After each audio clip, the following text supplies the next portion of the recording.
All right, no problem. What I'll do is I'll read the script and then I'll read through the agenda right afterwards. So that way, and then we'll get into, I'll just guide you through each one of the agenda items. So. Thank you. All right, so as a preliminary matter, anyway, I am the town administrator. I just want to confirm that all members that are anticipated on being on the agenda can hear me. So when I say your name, just confirm. David Singer. Yes. Karen Spiewak. Yep. Bill Borowski. Yep. John McGrath. Let's see if I don't see John is John. not present. No, I do not see John. And Deborah Noble. Here. This open meeting of the Charlton Board of Selectmen is being conducted remotely, consistent with Governor Baker's executive order of March 12, 2020, due to the current state of emergency in the Commonwealth due to the outbreak of COVID-19. In order to mitigate the transmission of the COVID-19 virus, we have been advised and directed by the Commonwealth to suspend public gatherings, and as such, the governor's order suspends the requirement of the open meeting law to have all meetings in a publicly accessible physical location. Further, all members of the public body are allowed and encouraged to participate remotely. The order, which you can find posted agenda with materials for this meeting, allows the public bodies to meet entirely remotely, so as long as reasonable public access is afforded so that the public can follow along with the deliberations of this meeting. Ensuring public access does not ensure public participation unless participation is required by law. This meeting will feature a brief public comment period, but everybody is started on mute and is asked to to ask a question in the chat feature before being recognized. If members wish to engage in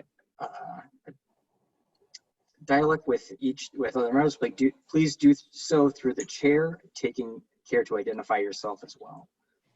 And on that note, I will, and additionally, please remember that each vote should be conducted by a roll call. So I'll just do a brief reading of the agenda. First, the call to order. Consent, let's see, agenda items. So reading of the agenda, which is where we're at right now. The minutes of March 10th, 2020. The minutes of March 24th, 2020. The minutes of April 7th, 2020. Appointment and resignation. Then we'll have the open forum if there's anybody here with general business.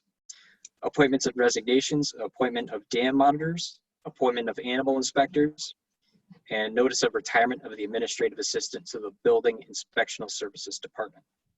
Scheduled appointments at 6:45, we have Chapter 61A for Lot 9 Boucher Road.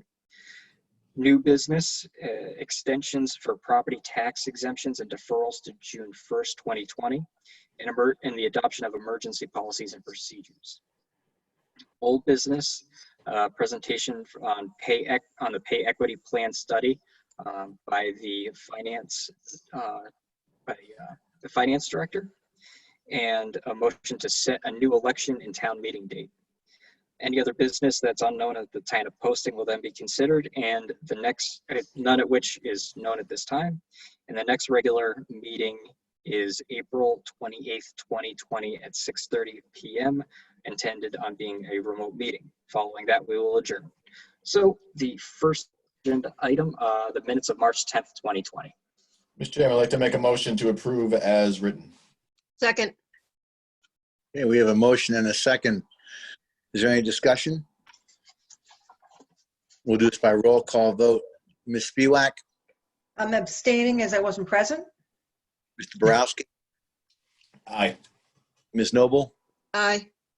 and Andrew, you said Mr. McGrath's not here, correct? That is correct. Chair votes aye, motion carries with 3 in favor, 1 abstention. Mr. Chairman, I'd like to make a motion to approve the minutes of Tuesday, March 24th as written. Second. We have a motion in multiple seconds. Discussion? Hearing none by roll call vote. Ms. Spiewak, Aye. Mr. Borowski, Yes. Ms. Noble, Aye. chair votes aye, motion carries unanimously. Mr. Chairman, I'd make a motion to approve the minutes of April 7th special selectmen's meeting. Second. Good. We have a motion and a second. Is there any discussion? Hearing none. Ms. Spiewak, Aye. Mr. Borowski, Aye. Ms. Noble, Aye. chair votes aye, motion carries unanimously. All right. Thank The next agenda item is open forum.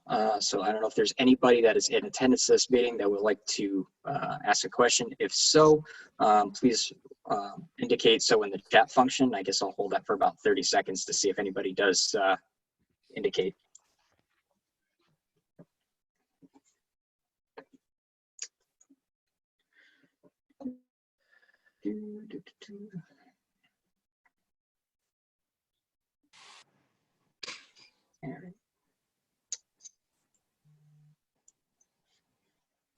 If anyone's having a hard time coming off mute, put a chat notice out there, then we'll figure it out too, but I think probably okay. All right. Not seeing any motion, so I guess we'll move on to the next one. If I see anything come up, I'll notify you, Chairman Singer. Thank you. The next agenda item is the appointment of dam monitors, and I'll read the memorandum. Attached is a request from the Conservation asking the board to appoint Richard Landry as Prindle Lake Dam Monitor. This appointment would expire June 30th, 2021. I would recommend the board make this appointment. So moved. Second. We have a motion and a second. Is there any discussion? Hearing none, by a roll call vote, Ms. Spiewak, Aye. Mr. Borowski, Aye. Ms. Noble, Aye. chair votes aye, motion carries unanimously. Next agenda item is appointment of animal inspectors. Attached is a notification by the Division of Animal Health that the inspector of animals in the alternate inspector of animals term will expire April 30th, 2020. We were asked to make the appointment of Ann Salou as an inspector of animals and Kathleen Flynn as the assistant inspector of animals. The term of these appointments will run from May 1st, 2020 until April 30th, 2021. Chief Maxfield is recommending the appointments as well. Once the appointments are made, we will notify the Division of Animal Health who will make the official appointments. I would recommend the board make the appointments. So moved. Second. We have a motion and a second. Is there any discussion? Through the chair. Yes, Ms. Noble. I would just like to remark upon the fact that Ms. Flynn has been extraordinarily proactive when it comes to taking care of the animals during this crisis. She has gone above and beyond to disseminate information to those people that may be having difficulty right now taking care of their pets, either because of their the obligations of their job or their health situation. I wanted her to be recognized for that. Thank you, Ms. Noble. Any other comments or discussion? No. All right. Hearing none, we'll do it by roll call vote. Ms. Spiewak, Aye. Borowski, Aye. Ms. Noble, Aye. chair votes aye, motion carries unanimously. The next agenda item is notice of retirement for the administrative assistant for the building inspectional services. We received notice from Nancy Shields, administrative assistant for the building inspectional services, that she will be retiring from her position on October 31st, 2020. The board should accept her notice. Congratulations to Nancy and a motion to accept. Second, with regrets. We have We a wish her motion luck. and a second. Any other discussion? Hearing none, we'll do it by roll call vote. Ms. Spiewak, Aye. Mr. Borowski, Aye. Ms. Noble, Aye. chair votes aye, motion carries unanimously. And Andrew, if you would also please send her our best wishes for her future endeavors. Will do. Thank you. All right. So the next agenda item is a 6:45 appointment. We're almost there, but as we move forward with that. Chapter 61A removal request for Lot 9 Boucher Road. Attaches a request from Royce Gunter III, managing member of Gunter LLC, to remove and sell 5.3 acres of land from Chapter 61A located on Lot 9 Boucher Road, Assessors Map 40B 8.18. Christopher Scott.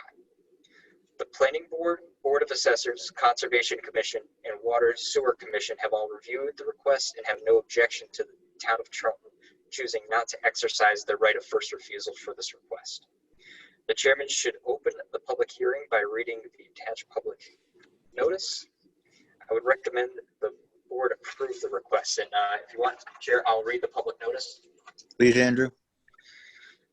Please be advised that the Board of Selectmen will hold a public hearing on Tuesday, April 14, 2020 at 6:45 p.m.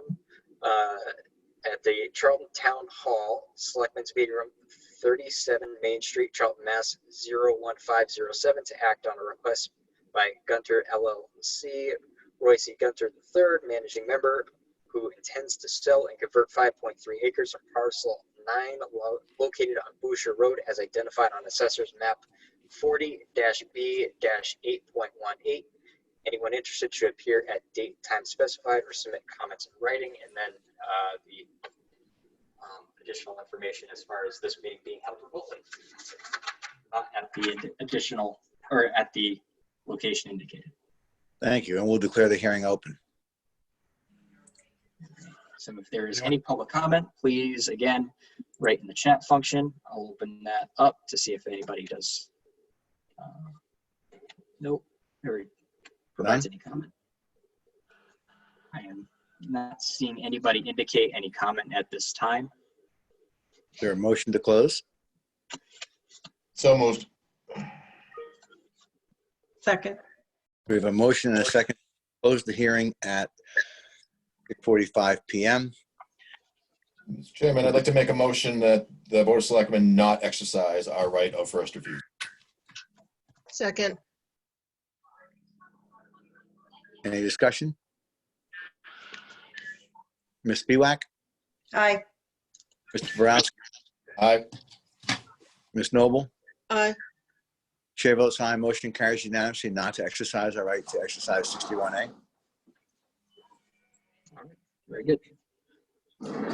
New business, extension for property tax. Good to close the hearing. Oh, I'm sorry. Oh, I thought, David, I think we already did, didn't we?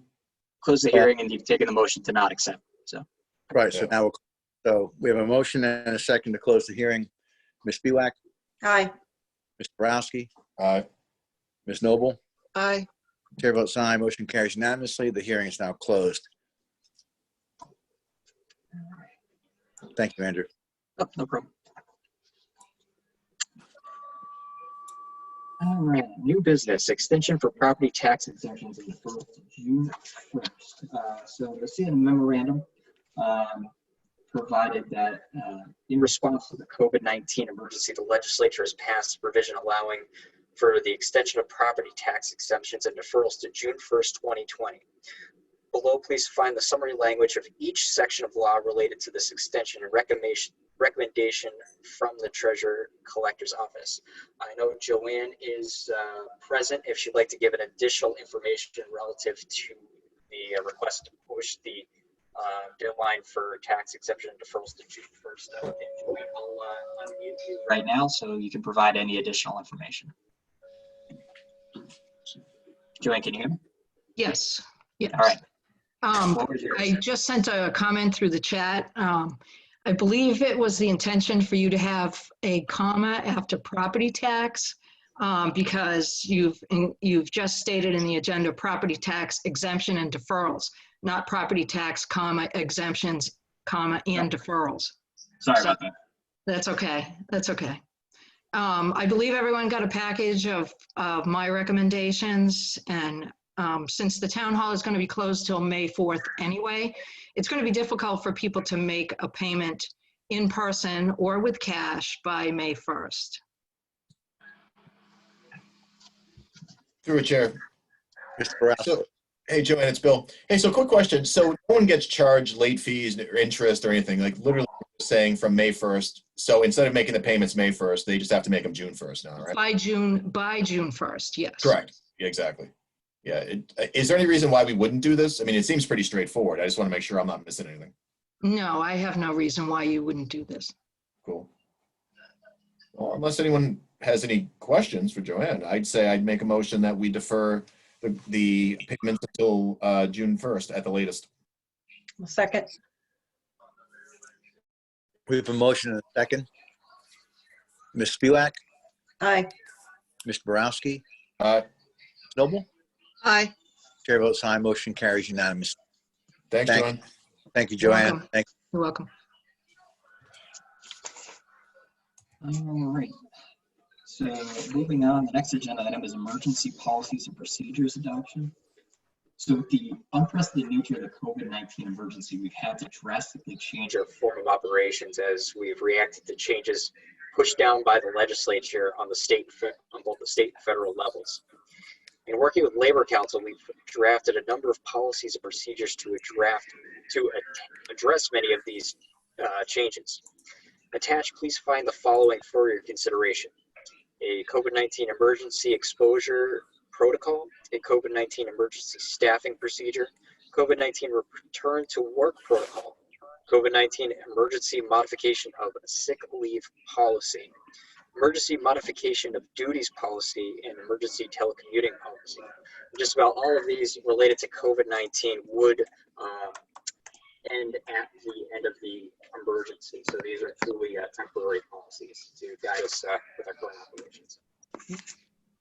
Through the chair, you. Ms. Spewak, I make a motion, we adopt the emergency policies and procedures as presented tonight by Andrew. Second. we have a motion and a second. Is there discussion? Hearing none. Ms. Spewak, Aye. Mr. Borowski, Aye. Ms. Noble, Aye. chair votes aye, motion carries unanimously. Thank you, Andrew. Nice job, Andrew, on that. Can I just ask you a quick question, Andrew? Is this boilerplate language? Did you get this from the state or from the MMA, or did you draft it yourself?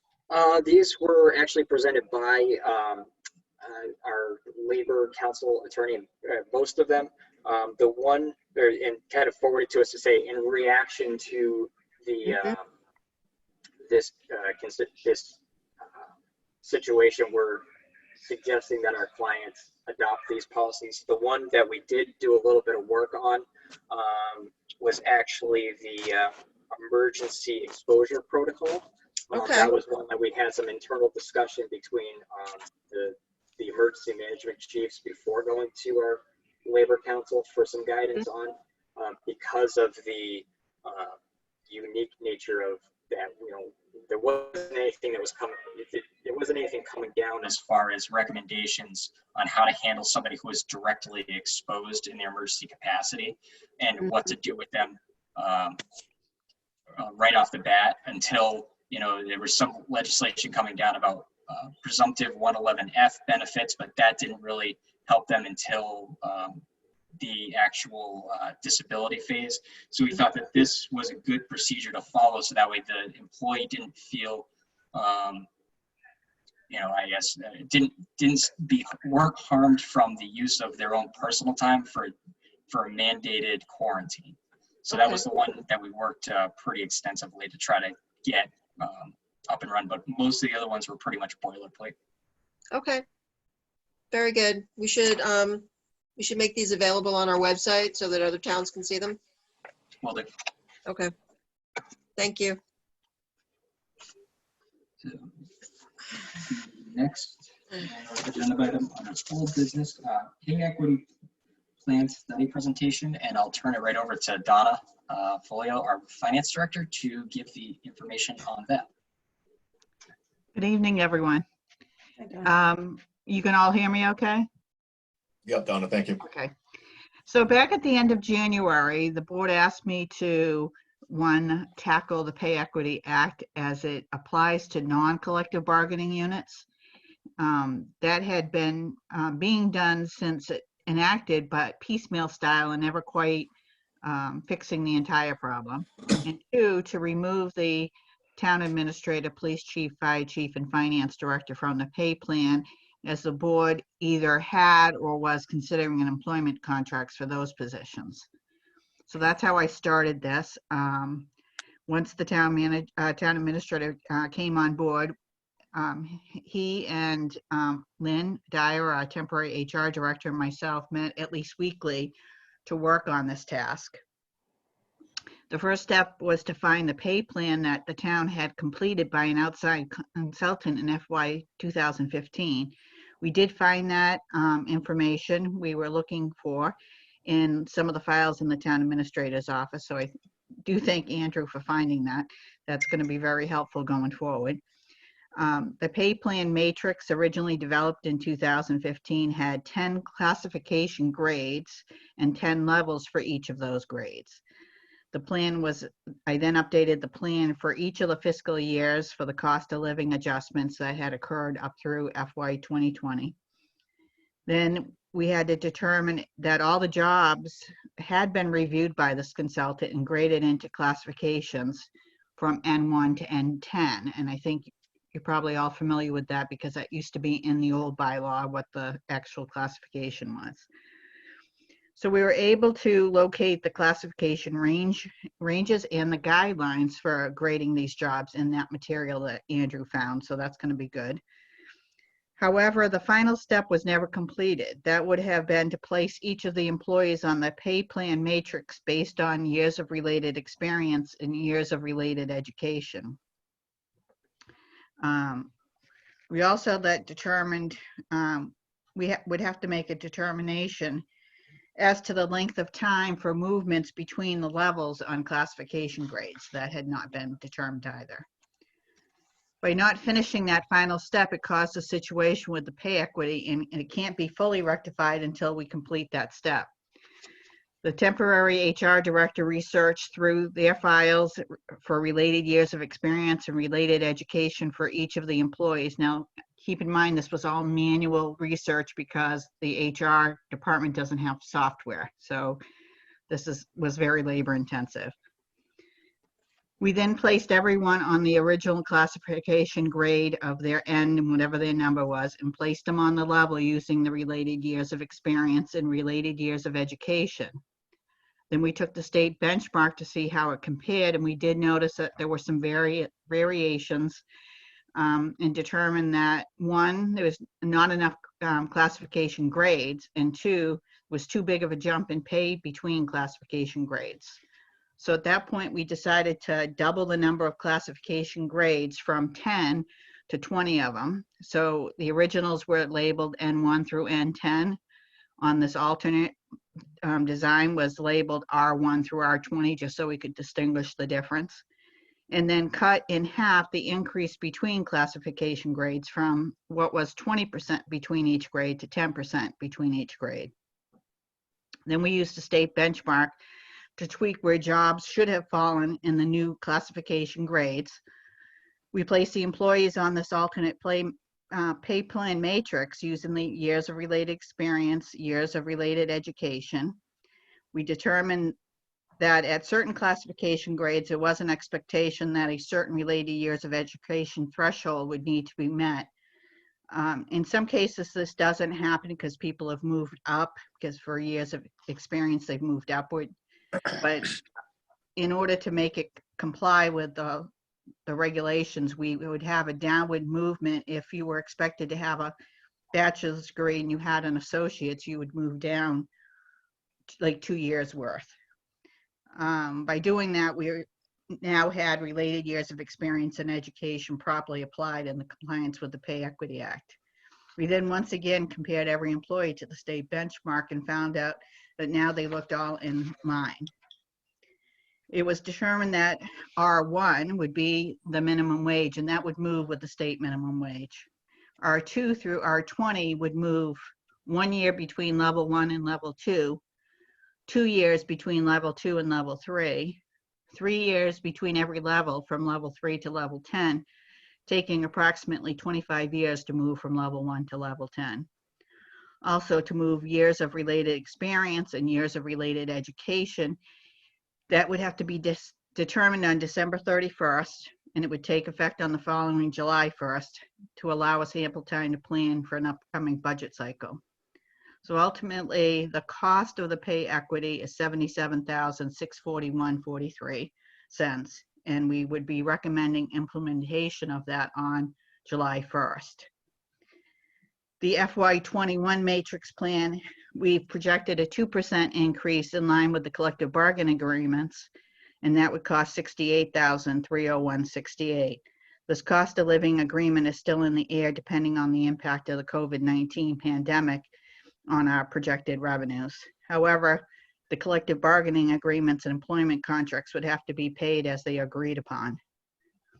At the bottom of the large spreadsheet that I sent, the 11 by 17, I also included for your information the police chief, the fire chief, and the finance director as if they had been on the pay plan matrix instead of an employment contract, just so you would see where they would fall.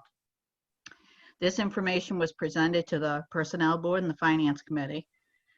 The FY21 budget that the Finance Committee is working with has the pay equity changes and the 2% cost of living adjustment.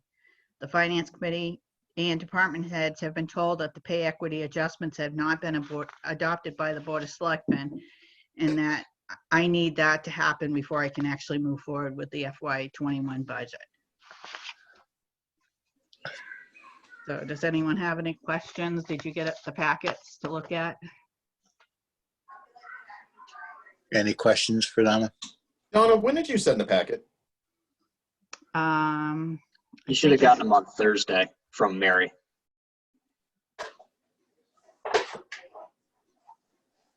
I'm Saw it or not? not seeing it, but let me go back and look.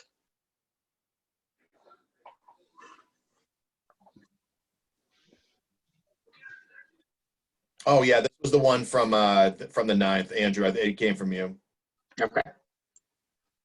Yeah, okay. All right, okay. Actually, all right, I do remember seeing this now. That was the Thursday the 9th at 2:42. Oh, okay. Yep, I see it now. Yeah, I mean, Donna, my only question on this is where are we coming up with the 77,000?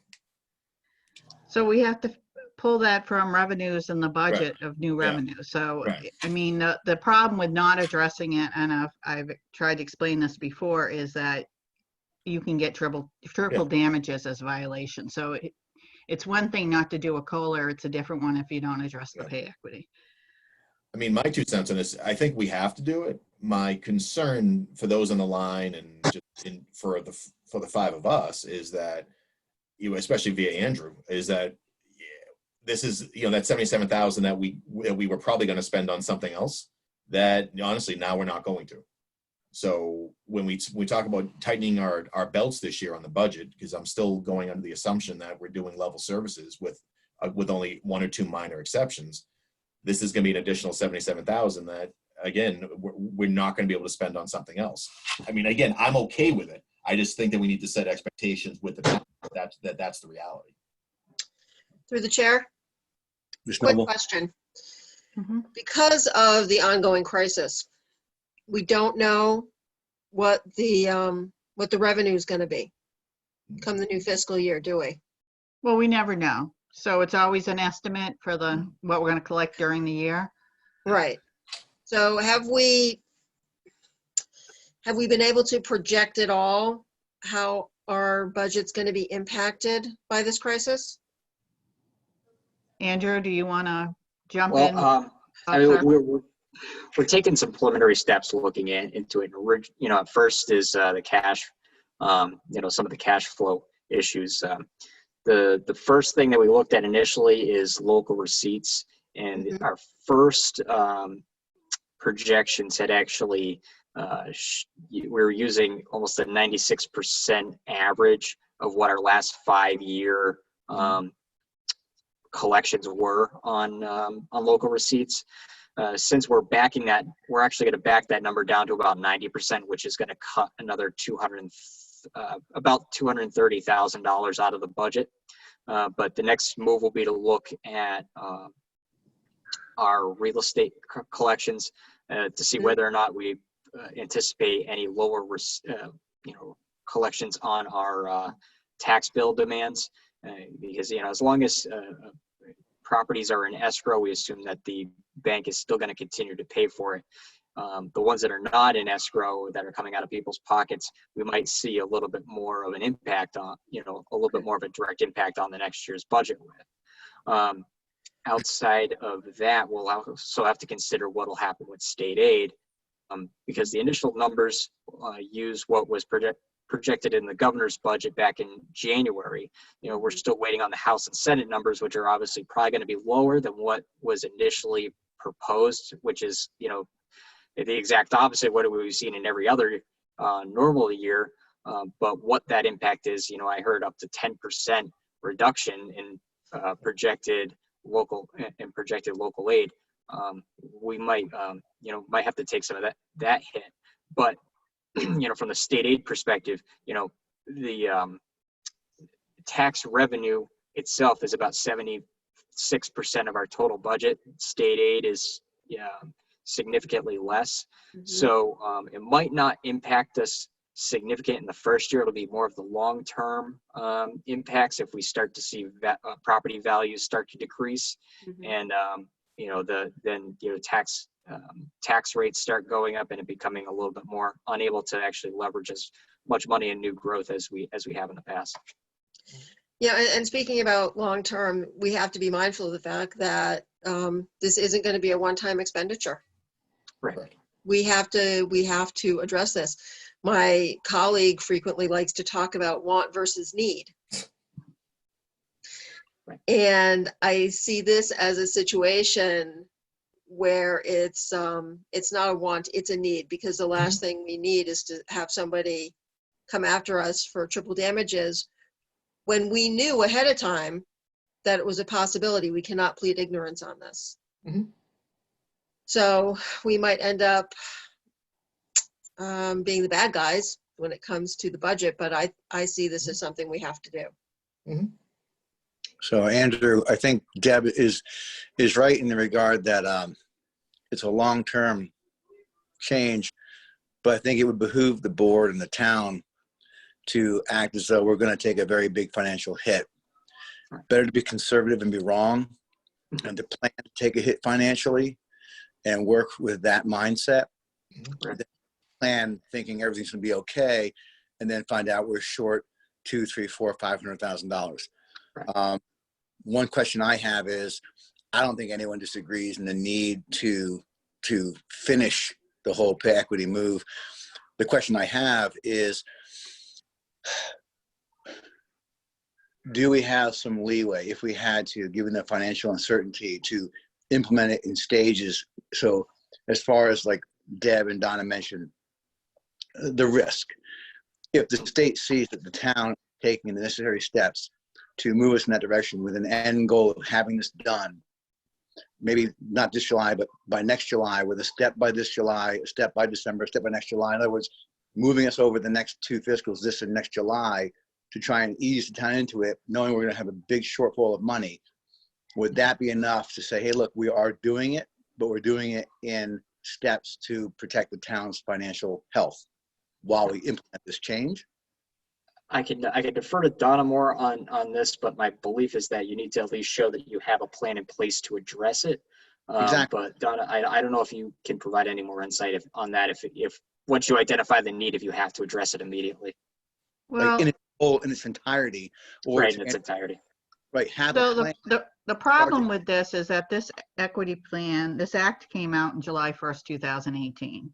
And the town has claimed, unfortunately, the last 2 years, they've claimed that they've been working on it, and they've made little changes that really made no impact.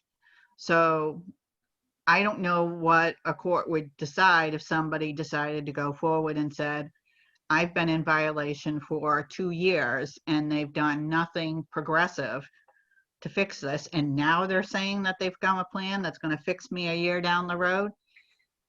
The court, in this environment, this economic environment, the court might side with the employee. Well, that's why I asked if there's a way to actually begin the process this July, so that no court can say, oh, it's they're just talk. The court, we could say to the court, no, we actually have a plan. Donna put a lot of time and effort into this, and we're starting to implement it this July. We're just going to implement it in like a phase 1 and a phase 2, July 2020 and July 2021. So they can actually see it is being implemented, but being implemented over 2 pieces. Through the chair. Yes, Deb. That's a very interesting and creative idea. I'm wondering if in order to address this, if we're going to address it, start addressing it this July, we target those individuals on the lower end of the pay scale first to raise them up. Like the N1s to N5s on the 10 scale, or like an N1 to N10 on the 20 scale. But yes, all right, we start with the lowers, so we're showing the implementation. So yeah, no, Deb, that's what I was thinking. Good idea. Yeah, I think that'll have more of a positive impact if it was going to go into litigation, to show that we are addressing those inequities for those employees that are earning a bit less. It'll have more of an impact on their lives. Right. The idea is obviously to hopefully avoid litigation and done, but get it done in a manner that we can do it without actually bankrupting the town during a financial difficult time. While also helping those on the lower end of the pay scale. Correct. So we start there. Your That's biggest inequities are going to be at your higher end. So those are the people that you stand the risk of going to court on. Mr. Chairman? Mr. Browski. Yeah, I can see both sides of the argument because I think you're right on, especially under our, let's just say, dire straits of basically what we're going to be facing over the next year.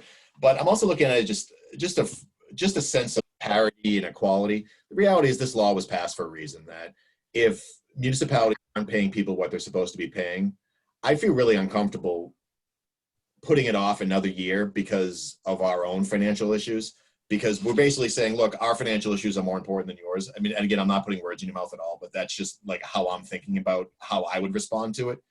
I would much rather just bite the bullet now, say it's going to cost us a 77,000 plus, and we're just going to have to find a way to manage to it. But let's make these people whole who are supposed to be whole. There's no point in, I don't want to say punishing them, but putting off what they're really supposed to be earning anyway.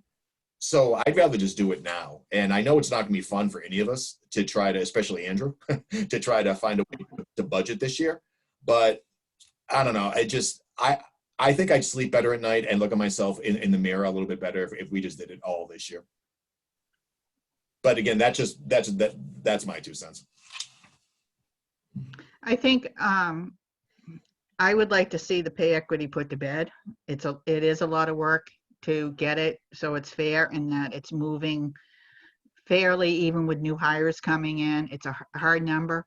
If you had to cut back on anything, and Andrew and I had discussed this, would be cutting back on any cost of living adjustment for non-collective bargaining agreements, which has happened in the past. It's not right either, but that's an easier fix and that happens for everyone, and that's almost the same dollar amount. To do a 2%, do a 0 if you find that you need to. And when the economy is better, you can always go back and make up for it, which you have done in the past. So question, the zeros have to be negotiated, correct? Not these people are non-collective bargaining agreements. These are not unions. The So higher end. the higher ends are not negotiated either. The lower end. Everybody except for the fire chief, police chief, and myself that you've pulled off of this don't have any agreements. Now, I think the police chief has an agreement, but the fire chief and myself do not have one yet. So you can still go either way with this, but no one. Okay, I don't think he has a contract either. The police chief?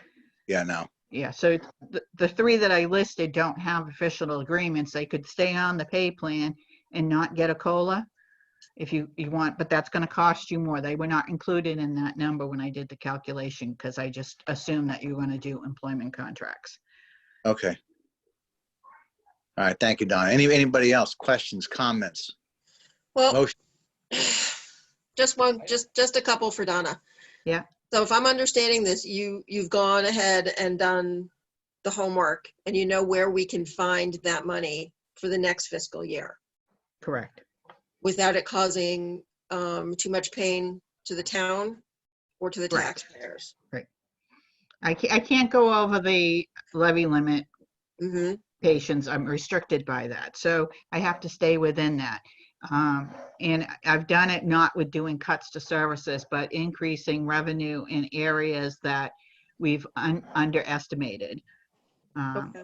And mainly that comes from motor vehicle excise. Mhm.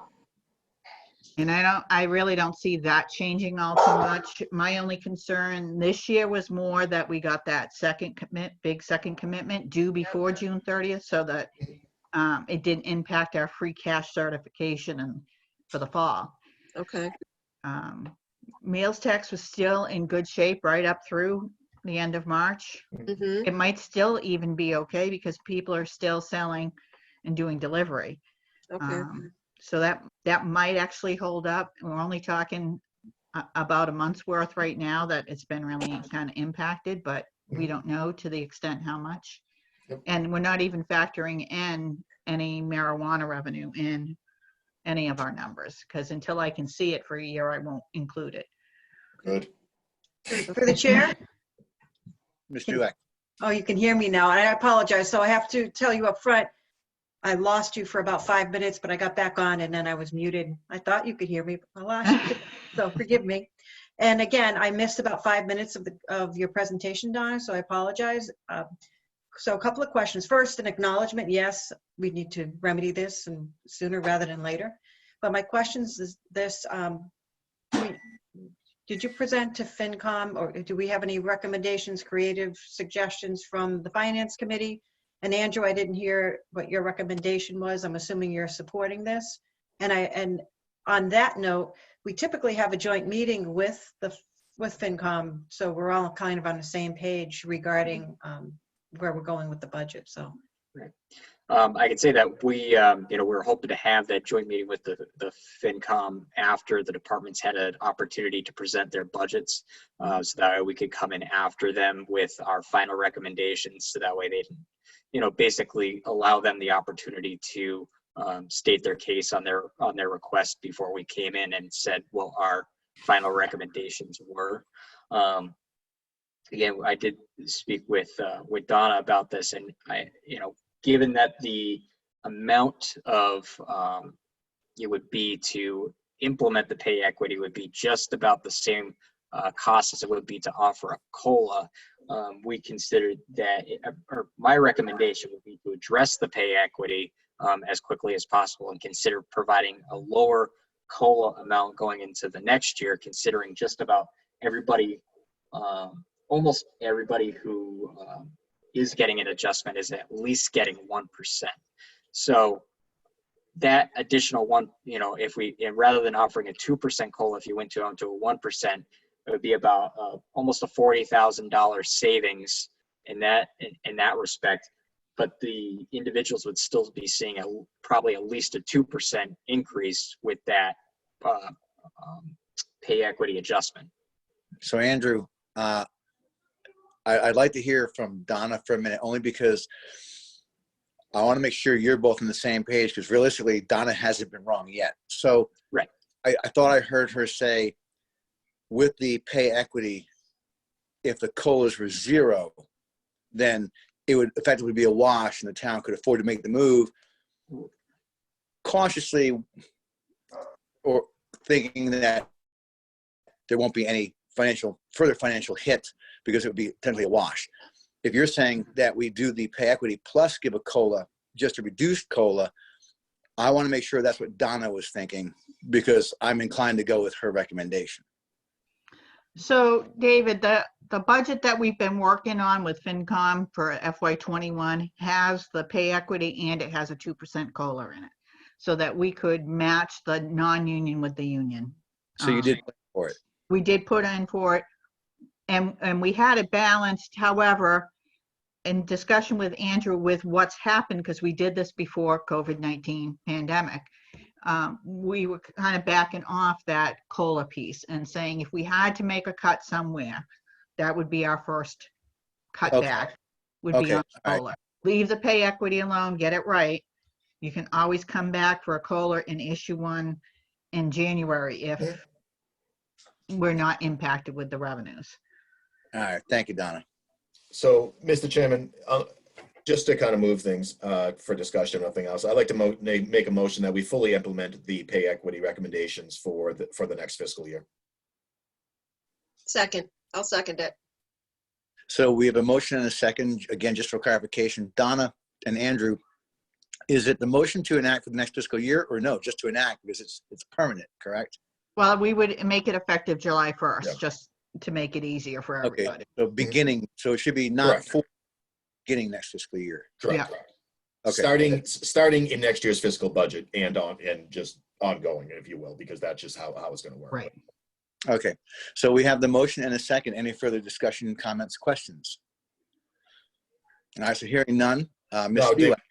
sorry, No, Dave, I Bill. was going to say, I just regarding the COLA, I think that's just going to be a separate conversation once we get a little bit closer to our numbers and to figure it out. So I'm actually taking the two distinctly at this point.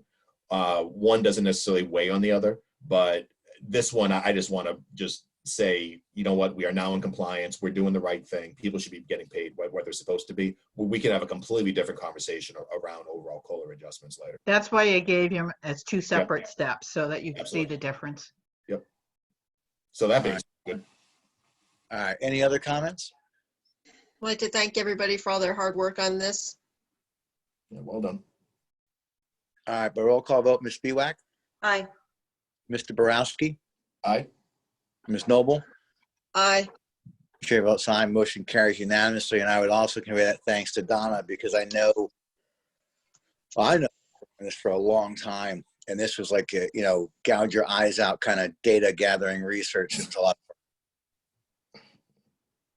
Good job, Donna. Good job, Andrew. Yes, thank you, Thank Donna. you. I want to you. just thank Andrew and Lynn because this was really difficult. Couldn't have done it Excellent. without them. Thank you, Lynn, if you're on. Thank you. All right. Moving on to the next one. The other old business is to set a new election and town meeting date. At your last meeting, you had taken a motion to postpone the dates of both the election and town meeting as allowed by the legislation. We have checked the dates of June 6th Saturday, June 6th for a new election date and Monday, June 15th for a new town meeting date with the school facilities. Both of those dates are available. So I'd recommend that both of those dates be implemented, or that June 6th be set as the new election date and June 15th be set as the new town meeting date. Mr. Chairman, through you. Mr. Borowski. Andrew, just out of curiosity, was the 13th open of June? The indication was that the school could pretty much do anything or could accommodate whichever dates that we want. So the 13th was available as well. Oh, cool. All right. So, Mr. Chairman, I think my only question for our board is, does it make more sense to do, and obviously Karen LaCroix and others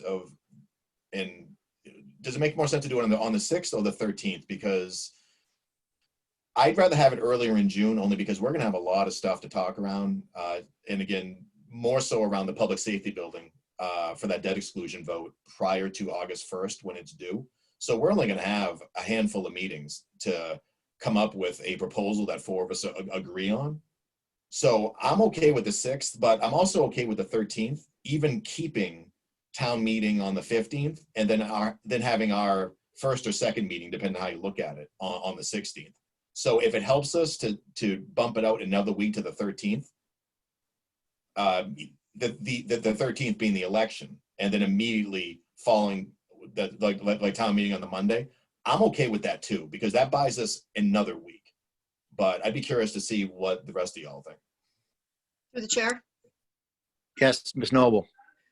So one thing that comes to mind is I'm wondering what safety mechanisms we can put in place.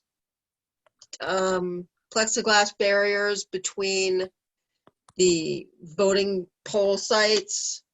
What can we do to protect the workers sitting at the tables who are taking people's names and marking them off? How do we keep people safe? Because we've been told repeatedly, and if you look at the reports from the WHO and the CDC, they're very concerned about a resurgence And as important as this election is, so is everyone's health. So what mechanisms, and perhaps this is something for Karen LaCroix to answer, what mechanisms would be helpful to keep people safe at the polling stations? And can we be prepped in time to do that?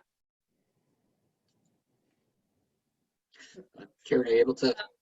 Yeah, through the chair, we'll just have to try to put our heads together and kind of come up with what we can. You know, Eric and I were talking a little bit today, and, you know, maybe I don't know if you can just use one ballot box and have one check-in and everybody waits outside and checks in and goes to that one ballot box. That's something I would have to look into. Okay. So yeah, we'll just have to really think of the best way to do it. You know, we're concerned about getting enough people that are going to want to work for us. Yes, which is why I want people to feel safe and comfortable and know that their Right. health is you know, is paramount. Right. Someone did ask on town clerk's Zoom that we had last week. It was with KP Law, and someone asked if you could hold the election outside. And as far as the KP Law said, no, there's nothing in place right now that would allow you to do that. So it's, you know, just trying to figure out how many people you want to let into the gymnasium at a time and how spread out they could be. And, you know, we're just going to have to just go with a really big push on absentee voting, but you still have to have an election day. How many absentee ballots do we have available? I ordered 2,000 absentees and 2,000 regular, but you can use the regular ones for absentee. And I could do a, you know, if we knew we were going to get more than that, I could put an order in and have it overnighted. So it's not an issue with ballots at all. And are we making those absentee ballots available to people now? We have them in. We were just waiting for the date to be set, and then we'll put like a little flyer piece of paper in with the ballot, just explaining, because the date on the ballot still say the 2nd. Okay. So we'll just put a little flyer in there that just, you know, explains when it's going to be, and just, you know, so they know what they're doing, and you know, put it on the website, the application, and just the explanation of everything. So if we can set a date tonight, then those absentee ballots would effectively be available this week for people. Correct. Yep. We'll get them out probably, you know, starting, well, tomorrow or Thursday. But we have absentees, that people who wanted them for the whole year. So we have a stack, I don't know, maybe 20, 25 of those that we can get right out. Those would be the first ones. Yep. And then people can, we do have to have an actual signature on it. So the best way is for them to either drop them outside, drop the application outside, or mail it into us. Okay. Through the chair. And those would be available those would be available up until noontime the day before the election. Okay. Well, it sounds like you've ordered plenty, and I appreciate your thoughtfulness. Yep, you're welcome. David, through the chair. Can you hear me? Yeah, Karen, you're good. Can he, where'd That's he go? what- oh, you guys Good, could- David? Sorry, we're trying to say I was muted. I have a question for Karen as well. In regard to Deb's comment, we want everyone to be safe. Right now, the projection is by June, we're not so worried about that as much as we will be next fall and winter's cold and flu season again, when they do anticipate another resurgence. So we do want to keep everybody safe, but we also want to enable them to exercise their right to vote. So I was wondering if Karen could check whether this is legal or not, because you have to have the voting day, you have to have the voting time. Can Karen check and see whether or not we can limit early voting hours to seniors, like supermarkets have done senior hours? Would it be legal, given COVID-19, to say have exclusive voting hours for seniors from 7 to 9 or 7 to 10, so seniors can vote? And then, you know, 10 a.m. to 8 p.m. or whatever, everybody else. I just want to make sure, obviously, is it legal, but try to accommodate everyone as best we can. Through the chair, I would have to ask on that. I don't believe that's come up in any conversation. I know we are able, or you are able to adjust the hours of the election. We've done it in the past with special elections where it's from 12 p.m. to 8. I think that would be worse in this situation because you would make people have to vote in a shorter period of time. But I'll make a call tomorrow and ask if there are certain hours just for certain ages. My thought on that is no, but I'll ask. And Thank you. also, the other thing is I think part of the legislation is that it should go out, the information with the election should go out on a reverse 911 call. Yeah. Karen, were you trying to say? Yes, David, thank you. So first, Deb, thank you for bringing up the issue about safety, because that is really paramount. A few things. Going back to Bill, what you originally asked, the June 6th, or you want June 13th for the election, June 15th for the town meeting, correct? That's what you're proposing? That was my suggestion, but I'm wide open. Yeah. Okay, so a couple of things. I'd be fine with that, but I do think, this discussion around safety everyone needs to give it more thought. I would like to recommend through the chair to the chair that we put this on a future agenda and invite maybe Karen LaCroix, the clerks, and the board, maybe input from the Board of Health, because even, like someone had said about this whole COVID-19, it's not about flipping a switch and everything's going to be back to normal. Even if someone said everything's back to normal, I think we should be very proactive and do our best to keep our residents and our voters safe. I think, things like bringing your own pens. I know that was advised before. I'd still suggest wearing a mask, even at the town meeting, setting, one person, you limit the number of people that can sit together unless it's a family. But there's many, many things I think we can put in place. And I also believe we don't have to reinvent the wheel. There's got to be many other towns out there have to be having the same discussion. And again, Andrew, I don't know if you're on any of those calls but my point is, lot to discuss, lot to decide. We all are on the same page, I think, with wanting to keep everyone safe. That's number one. And then move forward. But we need to discuss this at another meeting and really make sure we're being very proactive. And I think it's going to be a discussion. It's going to take, maybe 20 minutes, half hour. But your thoughts on a future agenda item? Through the chair? Around safety, yeah, I think that makes complete sense, sure. Yeah, No. through the chair? I would have to agree. It would be good if we could have members from the Board of Health and the Health Department work with the town clerk's office to come up with a plan around safety and health the day of the election. Again, everything from bringing your own pens to wearing masks to having enough hand sanitizer stations around there so that the poll workers feel safe, because there may be an issue with getting enough poll workers to come there. How far apart can we space the voting booth? Can we space them 6 feet apart?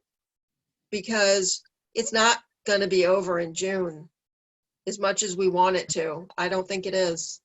And through the chair, very good points, Deb. The other thing we have to remember, it's not just our senior citizens that are vulnerable. It's people with underlying health conditions that are all ages. So again, we want to make sure that whatever we put into place is very comprehensive. So, Mr. Chairman, I'm going to make two distinct motions if it pleases the board. First one is I'm going to make a motion that we officially reschedule or schedule the town election for Saturday, June 13th. I'll second. We have a motion and a second. Discussion? By roll call vote, Ms. Spivak, Aye. Mr. Borowski, Aye. Ms. Noble. Aye. Chair votes aye, motion carries unanimously. Thank you. The second being, I'm going to make a motion that we schedule our town meeting for Monday, the 15th. Also knowing that there's a lot more flexibility with that one, so we can always postpone that one later, even that night if we need to. Second. We have a motion and a second. Any further discussion? Through the chair? Ms. Noble. The only person who can postpone the town meeting is the town moderator. Mm-hmm. So whereas Mr. Borowski just said, we will postpone it, we have the authority or the latitude to do that, it's actually the town moderator. I don't think the Sorry, town Deb, Schedule. I meant we the town, or we the officials. Right. Okay. moderator has that power. I think the town Royal moderator we? meeting, but has to have a majority vote of people present to actually. Yes. Correct. So I think it was last year, or was it the year before that, like 3 people showed up and we just I- bumped out. I think I was one of those 3, Yeah. yes. yeah, and you all waved at me driving out of the parking lot as I was coming. Yes, we did actually. Yes, because Yeah, we did. yes, because you're 5 minutes late. That's what happens. All right. So any further discussion? All right. Ms. Spiewak, Aye. Mr. Borowski, Aye. Ms. Noble, Aye. chair votes aye, motion carries unanimously. Andrew? All right. Any other business? So we're under other business unknown. Correct. Yep. I do have one item I'd like to throw out there. And that is, it's came to me today that going over the calendar, election years, and everything else, that we're getting pretty close to the end of our current police chief's time. And I know that there has been talk of retirement and everything else. So there has been some uncertainty. That being said, I would like to ask this board's permission for me to reach out and engage the current chief to find out his intentions. Is he going to retire? Is he interested in staying on? And if he is interested in staying on, to hopefully begin having a conversation with him before we get too far into the year to see if we can make that happen or not. Through a chair, that works for me. I mean, if you need a formal motion, I mean, I'll make it. Motion to say that you can go talk to Max and see, what his plans are, and to, hopefully find a way to keep him if he wants to stay. Second? So we have a motion and a second. Any discussion? So hearing none, we have a motion and a second for me to engage the chief to find out his position. And is he retiring, leaving, or is he interested in staying? Roll call vote. Ms. Spiewak, Aye. Mr. Borowski, Aye. Ms. Noble, Aye. chair votes aye, motion carries unanimously. Andrew? All right. Other than that, the next regular meeting is scheduled for 2 weeks from now, April 28th, 2020. Do you guys want to hold any meeting in between, or just stick with the original meeting date? I think we need to find out the availability first before we schedule any interim meeting of the Board of Health and FinCom. So if we're going to have a conversation with them, I'm sorry, Board of Health and the clerk, et cetera, around the elections, we should talk to them first to find out, are they available for the next meeting, or timing wise, do we have to have an interim meeting? So if you can get feedback from them, that would help guide us on the interim. All right, no problem. Other than that, I just have the motion to adjourn. Oh, And it was- I can't make that motion, sorry. yeah, definitely moved. I'll second that. No second. So we have a motion and a second. By roll call vote, Ms. Spiewak, Yep. Mr. Borowski, Aye. Ms. Noble, Aye. that's an aye. Chair votes aye. Motion carries unanimously. We are adjourned. Thank you, everybody. And thank you for putting up with these remote meetings. You know what? You're still stepping up to the plate. You always have.